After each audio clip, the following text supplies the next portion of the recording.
ایک طوفانی رات، تاریک اور سرد رات تھی۔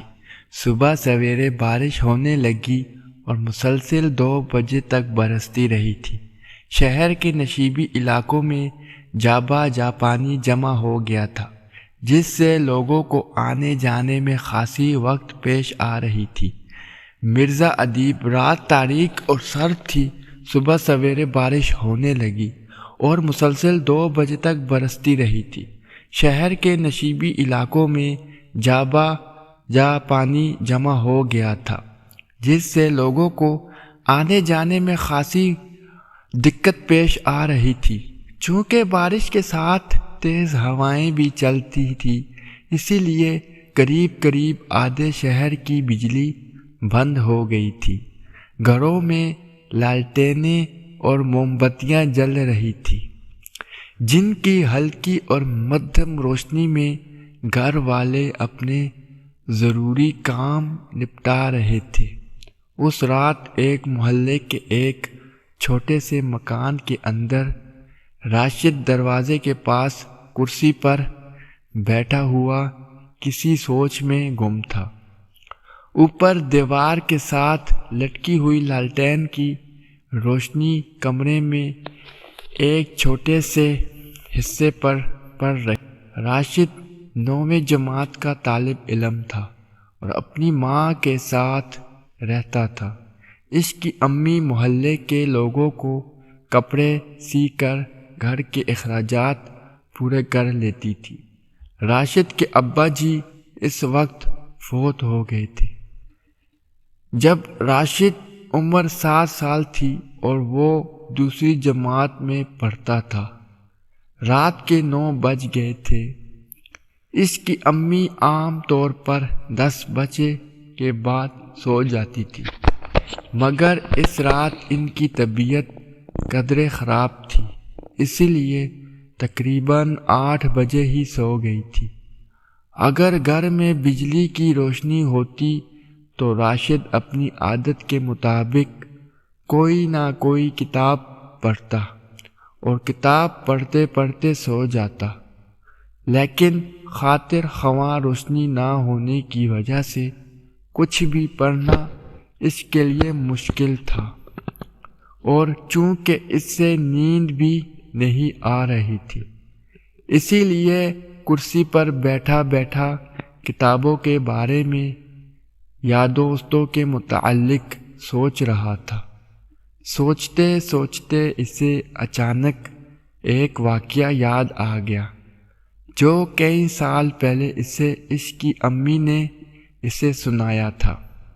امی نے بتایا تھا کہ بہت پہلے بھی ایک سردار اور طوفانی رات کو آج ہی کی طرح بجلی بند ہو گئی تھی۔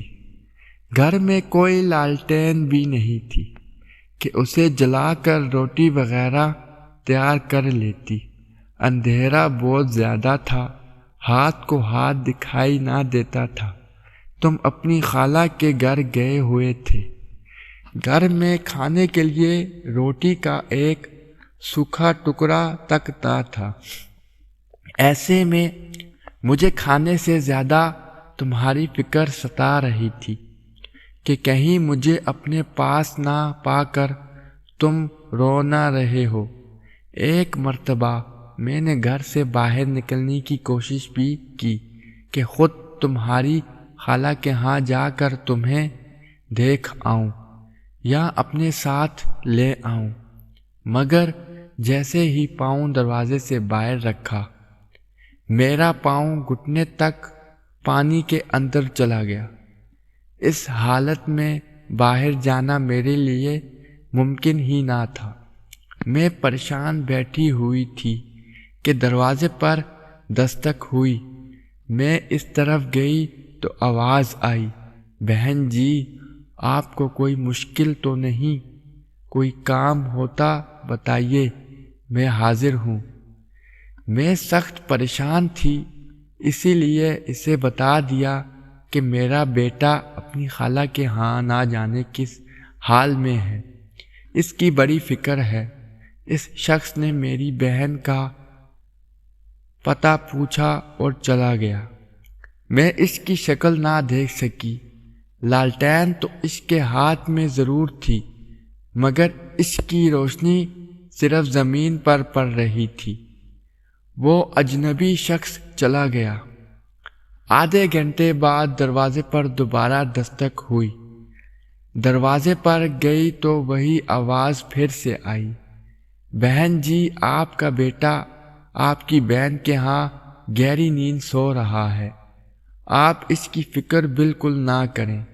لگتا ہے کہ آپ کھانے پینے کا انتظام نہیں کر سکی، اسی لیے میں کچھ کھانے کے لیے لے آیا ہوں، اور یہ لالٹین بھی اپنے پاس ہی رکھ لے، میں آسانی سے چلا جاؤں گا۔ یہ کہہ کر اس نے لالٹین دروازے پر رکھ دی اور اس کے ساتھ ہی رومال میں لپٹی ہوئی کوئی شے بھی آپ کے بھی نہ تو اس کی صورت دیکھ سکی اور نہ ہی پوچھ سکی کہ اچھے بھائی آپ کون ہیں، کہاں رہتے ہیں، آپ کی لالٹین کہاں واپس کی جائے۔ یہ واقعہ جو راشد کی امی نے اسے کبھی سنایا تھا، جانے کیسے اس رات اسے یاد آ گیا۔ دروازے کے پاس لالٹین جل رہی تھی اور بادل زور سے گرج رہے تھے۔ بجلی چمکتی تو کمرے کے سامنے والی دیوار ایک لمحے کے لیے روشن ہو جاتی۔ راشد نے سوچا یقیناً وہ رات بھی ایسی ہی طوفانی رات ہوگی، اور جس طرح میں جاگ رہا ہوں اس رات امی بھی اسی طرح جاگ رہی ہوں گی۔ کیا آج رات بھی دروازے پر دستک ہوگی؟ اس نے سوچا اب ایسا نہیں ہوگا، کیونکہ نہ تو امی بھوکی سوئی ہے اور نہ میں بھوکا کر جاگ رہا ہوں، ہمیں کوئی فکر بھی نہیں ہے۔ اس نے اپنے سوال کا خود ہی جواب دے دیا۔ اسی وقت اس کی نظر اوپر اٹھی اور پھر ایک اور سوال اس نے اس کے ذہن میں سر اٹھانا شروع کر دیا۔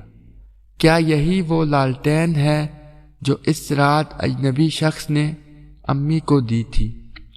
ہو سکتا ہے وہی، کیونکہ امی اس کی بڑی حفاظت کرتی ہے۔